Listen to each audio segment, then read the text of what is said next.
pada kali ini adalah berkenaan tentang pendidikan khas. Misinya adalah menyediakan pendidikan yang berkualiti kepada murid yang berkepala khas untuk menjadikan mereka insan yang berdiri dan berjaya hidup dan memberi mereka semangat. Okey, seterusnya adalah misi. Misi menyediakan berkualiti kepada murid-murid berkeperluan ke arah kecemerlangan hidup sejajar dengan falsafah pendidikan kebangsaan. Selamat pagi dan salam sejahtera kepada semua. Saya Shalini Dewi, anak perempuan Gopala Krishnan, akan membentangkan tentang objektif dan matlamat kajian bagi pembelajaran pendidikan khas kanak-kanak. Objektif pertama kami adalah meningkatkan kemahiran dalam kalangan kanak-kanak. Melalui pelaksanaan kurikulum yang telah kami kaji dan laksanakan sepanjang kajian kami dapat melihat bahawa kemahiran dalam kalangan kanak-kanak dapat meningkat secara tidak langsung. Yang kedua, mengembangkan bakat dan potensi diri dengan keperluan khas. Melalui pelaksanaan kurikulum yang telah kami kaji, kami dapat melihat bahawa kanak-kanak berkeperluan khas dapat meningkatkan bakat mereka melalui kurikulum yang telah dilaksanakan oleh pengkaji. Seterusnya, matlamat. Matlamat kajian kami yang pertama adalah untuk melahirkan kanak-kanak yang berilmu, berpengetahuan, berketerampilan, berakhlak mulia dan berkeupayaan kesejahteraan. Matlamat kedua kami adalah dapat berfungsi sebagai individu yang berdikari dan membolehkan kanak-kanak mengurus keperluan diri dan menyedari potensi diri. Seperti semua tahu, kanak-kanak berkeperluan khas ini memerlukan bantuan secara tidak langsung. Matlamat ketiga kami adalah memperkembangkan kognitif terhadap kanak-kanak berkeperluan khas untuk mengurangkan masalah tingkah laku mereka. Pelaksanaan kurikulum. Pelaksanaan kurikulum bagi kajian kami yang pertama adalah melaksanakan pengajaran menggunakan auditori atau visual. Seperti semua tahu, kanak-kanak berkeperluan khas memerlukan pembelajaran yang dapat membantu mereka untuk menghafal dengan mudah. Oleh itu, pembelajaran menggunakan auditori atau visual dapat menarik perhatian mereka dan dapat membantu mereka dalam proses penghafalan. Kedua adalah main sambil belajar. Main sambil belajar merupakan pelaksanaan kurikulum yang berkesan dalam kalangan murid-murid berkeperluan khas. Hal ini dikatakan kerana main sambil belajar dapat menyeronokkan mereka dan dapat menarik perhatian mereka dalam pembelajaran juga. Yang ketiga ialah kaedah simulasi. Kaedah simulasi adalah kaedah untuk meningkatkan kebolehan murid dalam mengaplikasikan konsep-konsep tertentu. Hal ini dapat dikatakan kaedah simulasi adalah kaedah pengajaran yang tersusun.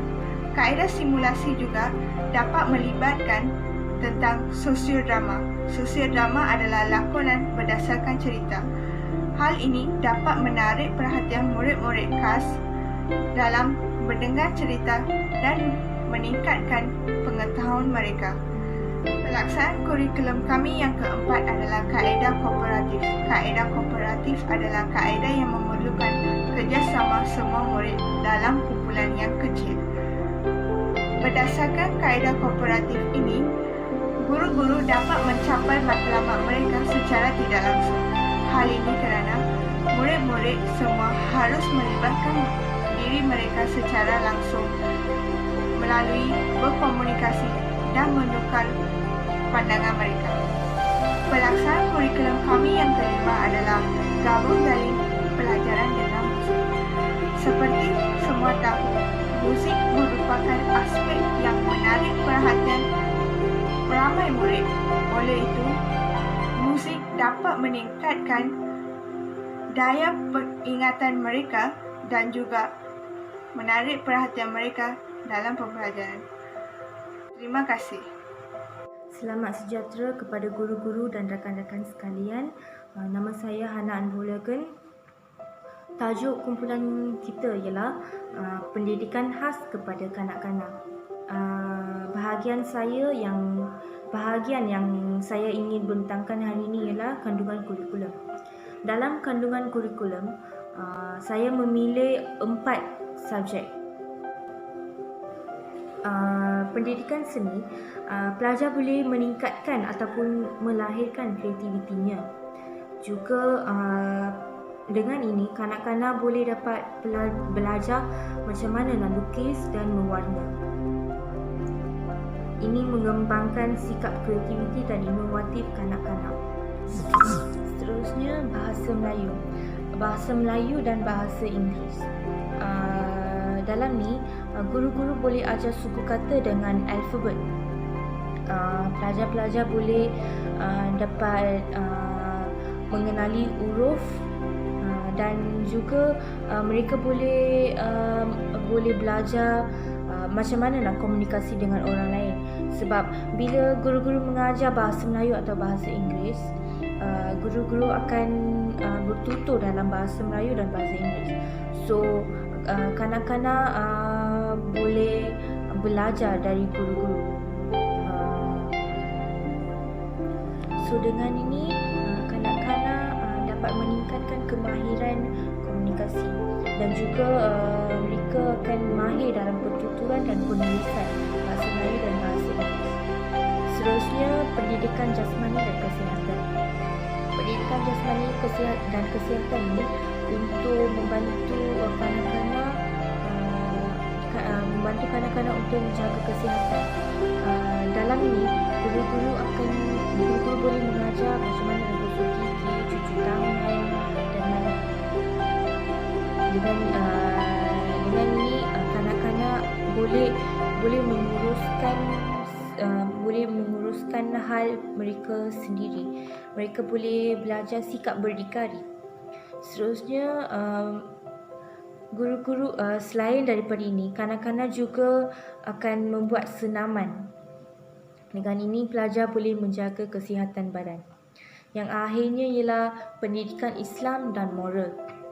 Pendidikan Islam dan moral ni untuk melahirkan kanak-kanak yang bermoral dan bersifat moral. Kanak-kanak tidak akan membuat kesalahan jika mereka belajar pendidikan Islam dan pendidikan moral. Sekian, terima kasih. Okey, baik. Assalamualaikum warahmatullahi wabarakatuh dan salam sejahtera. Nama yang diberi oleh ibu bapa saya, Siti Syifqah binti Syamsuddin. Okey, saya akan menerangkan berkenaan dengan kaedah penilaian melalui infografik yang kami buat adalah kami akan menggunakan kaedah penilaian iaitu rekod anidok, rekod berterusan dan senarai semak. Okey, rekod anidok ni adalah satu catatan ringkas tentang satu peristiwa atau tingkah laku seseorang murid yang dianggap penting dan unik. Okey, seterusnya rekod berterusan. Rekod berterusan merupakan satu catatan yang dibuat ke atas individu atau kumpulan kanak-kanak semasa berlakunya sesuatu peristiwa, seperti aktiviti diorang melakukan.